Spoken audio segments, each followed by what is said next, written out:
HBO's Boardwalk empire ran for 5 seasons from 2010 to 2014, and the final episode gave fans a tragic but poetic end to Nucky Thompson's story. Set in the Prohibition era, the show followed the rise and fall of Nucky, a political boss and bootlegger who ruled Atlantic City. But as the story unfolded, it became more than just about crime and money. It became about power, regret, legacy, and personal demons.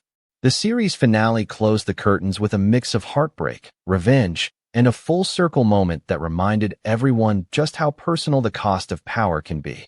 In the final season, the show jumps ahead by 7 years, landing in the early days of the Great Depression. Things had already started changing for everyone in Nucky's world. Alcohol was slowly becoming legal again, so Nucky's bootlegging business was drying up. He traveled to Cuba, trying to explore new opportunities, but nothing really worked out. Even there, trouble followed him.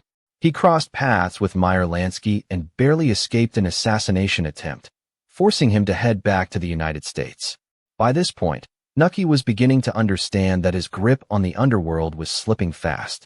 Young mobsters like Lucky Luciano and Lansky were rising and ready to take over. Meanwhile, other familiar faces in the crime world were also in transition. Arnold Rothstein had been killed due to his gambling debts. Johnny Torrio briefly came out of retirement and tried to play both sides, but failed miserably.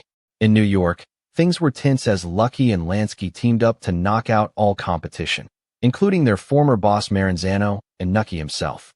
Margaret, Nucky's estranged wife, had her own problems in New York. After her shady boss died, she got caught up in the fallout. Rothstein's widow blackmailed her, threatening to ruin her if she didn't pay up. With no one else to turn to, Margaret reached out to Nucky. He agreed to help her, and for the first time in years, the two reconnected. They even worked together on some smart stock market deals. Their partnership was built on trust and strategy, not love, but the spark between them wasn't completely gone. It was a strange but refreshing change for both of them. Two people trying to move on from the criminal chaos of their past. Meanwhile, tragedy struck Chalky White, Nucky's on-again, off-again ally. After escaping from a prison van, Chalky returned with one last mission, to bring down Narcisse. But that mission failed, and instead, Chalky sacrificed himself to save his daughter and her mother from Narcisse's control. It was a sad but noble end for a character who had already lost so much. On the darker side of things, Gillian Darmody was still alive but stuck in a mental institution after being convicted of murder. She had kicked her heroin addiction but now faced a different kind of danger, being subjected to unethical surgeries meant to cure her. In desperation, she reached out to Nucky for help, and though he initially hesitated, he eventually set up a trust fund to ensure she could survive once she got out. This gesture hinted at Nucky trying to make peace with some of the horrible things he had done in the past, especially concerning her. Back in Chicago, Al Capone's empire was starting to crumble. He was losing his grip, both physically and mentally. Syphilis was damaging his mind, and his cocaine habit didn't help. Undercover agent Mike D'Angelo used this to his advantage and slowly wormed his way into Capone's operation. When D'Angelo got Capone's henchman Nelson Van Alden to flip, things took a wild turn. Capone caught Nelson and Nucky's brother Eli trying to steal financial ledgers. In the chaos that followed, D'Angelo killed Van Alden to protect the operation and left Capone vulnerable to tax evasion charges.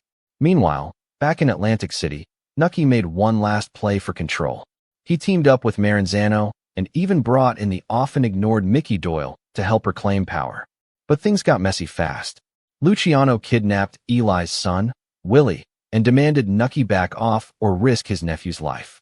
Nucky had no choice but to sacrifice Maranzano, which saved Willie but officially ended his control of Atlantic City. At this point, Lucky Luciano had built what would become the infamous Commission, a governing body for organized crime families. He took out all competition, including Narcisse, and solidified himself as the new face of organized crime in America. Nucky was out of the game for good. Nucky tried to clean up what he could. He gave Eli money and urged him to patch things up with his family. He tried to help Gillian escape her prison-like mental hospital. He even gave his young protege, Joe Harper, a heartfelt goodbye, urging him to live a better life than the one Nucky had lived. He was done with crime and wanted to close the book on his legacy in peace. But peace wasn't in the cards. The show's ending delivered one of the most poetic and shocking twists in TV history. The boy Nucky had mentored, Joe Harper, was not just any young thug. He was Tommy Darmody, the son of Jimmy Darmody, whom Nucky had killed back in Season 2. Tommy had grown up bitter and vengeful, and he had tracked Nucky down for revenge. In a gut-wrenching moment, Tommy pulled out a gun and fatally shot Nucky on the boardwalk, right where it all began. As Nucky lay dying, he had a haunting vision from his childhood. He saw himself swimming in the ocean, chasing a coin thrown into the water by the Commodore, the man who first introduced him to the corrupt world of politics and crime. The coin represented temptation, greed, and the start of his downfall. Young Nucky chased it, just as he chased power all his life. That final image was a heartbreaking metaphor. Nucky died the same way he had lived, chasing something that only brought him pain in the end. In the end, Boardwalk Empire wasn't just about crime, alcohol, or political power. It was about choices, consequences, and the cycle of violence that ruins lives. Nucky's story was one of tragedy, a man who built an empire but couldn't outrun the ghosts of his past. His death was brutal, but it was also the only ending that made sense for someone who had done so many terrible things.